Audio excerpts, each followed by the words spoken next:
اللهم صل على سيدنا محمد وعلى آل سيدنا محمد كما صليت على إبراهيم وعلى آل إبراهيم إنك حميد مجيد. اللهم بارك على محمد وعلى آل محمد كما باركت على إبراهيم وعلى آل إبراهيم إنك حميد مجيد. اللهم صل على سيدنا محمد النبي الرحمة. اللهم صل على سيدنا محمد النبي الرحمة.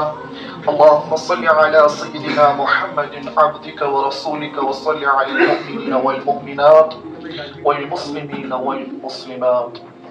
فنا فی اللہ کی تہ میں بقا کا راز مضمر ہے. فنا فی اللہ کی تہ میں بقا کا راز مضمر ہے. جسے مرنا نہیں آتا اسے جینا نہیں آتا. قابل قدر بزرگان دین، علماء کرام، نوجوان ساتھیوں، عزیزو، السلام علیکم ورحمۃ اللہ وبرکاتہ. اللہ رب العزت کا بے حد فضل احسان ہم پر ہوا، جس اللہ رب العزت نے ہمیں ایمان کی دولت سے نوازا ہے اور ہمیں اس موقع پہ ایمان کی بدولت سے ہی جمع ہونے کی توفیق عطا فرمائی. حقیقتاً آپ میں اور ہم میں کوئی بلڈ ریلیشن تو ہے نہیں، لیکن بلڈ ریلیشن سے بھی بڑھ کر ہمارا ایک رشتہ ہے، وہ ہے ایمان کا رشتہ. اور اس ایمان کے رشتے کی نسبت سے اللہ ہمیں کہتا ہے، یا ایھا الناس انا خلقناکم من ذکر وانثی وجعلناکم شعوبا وقبائل لتعارفوا ان اکرمکم عند اللہ اتقاکم. اس ایمان کے رشتے سے ہی ہم پوری دنیا میں پہچانے جاتے ہیں، چاہے وہ ہندوستان کا مسلمان ہو، چاہے وہ یورپ کا مسلمان ہو، چاہے وہ آسٹریلیا کا مسلمان ہو، چاہے وہ فلسطین کا مسلمان ہو، چاہے وہ پاکستان کا مسلمان ہو، ہم تمام اسی ایمان کے رشتے سے بھائی ہیں. اور اللہ کے نبی صلی اللہ علیہ وسلم نے فرمایا کہ ایمان والے ایک جسم کے مانند ہوتے ہیں.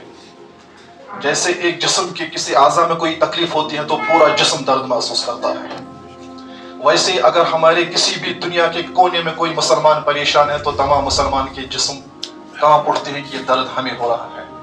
اور جس کے اندر یہ احساس نہیں ہے، میں سمجھتا ہوں وہ تو انسان ہی نہیں تو مسلمان تو دور کی بات ہے.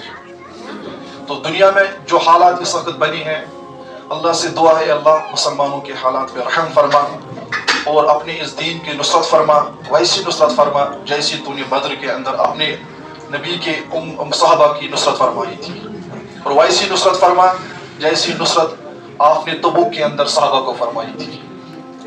دوستو، اصل ہمارا یہاں پہ جمع ہونا، یہ باڑی بنانا، یہ اپنے اندر طاقت لانا، یہ تو دوسری چیز ہے. اصل اپنے اندر قوی کرنے والی چیز ایمان ہے.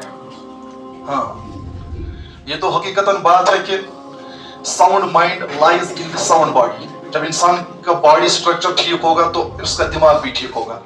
لیکن اس کا کیا مسئلہ ہے جب اس کو سامنے کوئی غیر معمولی شے بھی ڈرائے، اس باڈی کا کیا فائدہ ہے؟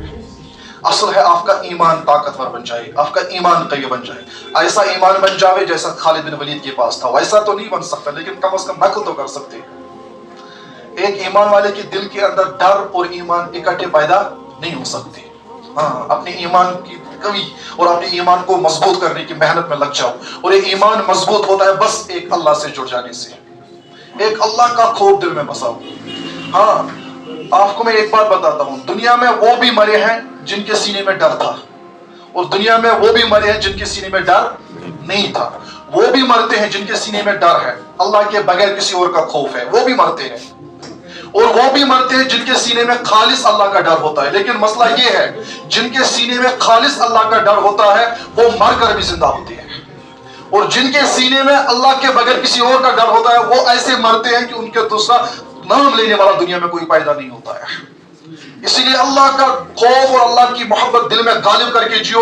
اللہ کی قسم، تم جہاں سے چلو گے اس دنیا کے اندر خالی بقا ایک اللہ کو ہے. اللہ کے بغیر کسی کو بقا، ہر ایک چیز اس دنیا میں فنا ہونے والی ہے، کسی کو بقا نہیں ہے. لیکن جب اللہ کو بقا ہے، اگر آپ اپنا نام اللہ کے ساتھ جوڑے رکھو گے، اللہ کو بقا ہے. جب آپ نے اپنا نام اللہ کے ساتھ جوڑ کے رکھا تو یقیناً آپ کے نام کو بھی دنیا کے اندر بقا ہے. آپ مر کر بھی دنیا کے ہر ایک کونے میں زندہ رہو گے. تو یہ جو اللہ سے رشتہ جوڑتے ہیں یہ مرتے نہیں ہیں، یہ نہیں مرتے، کیونکہ یہ دنیا کے کونے کونے میں ہوتا ہے. خالد بن ولید کو کون جانتا تھا؟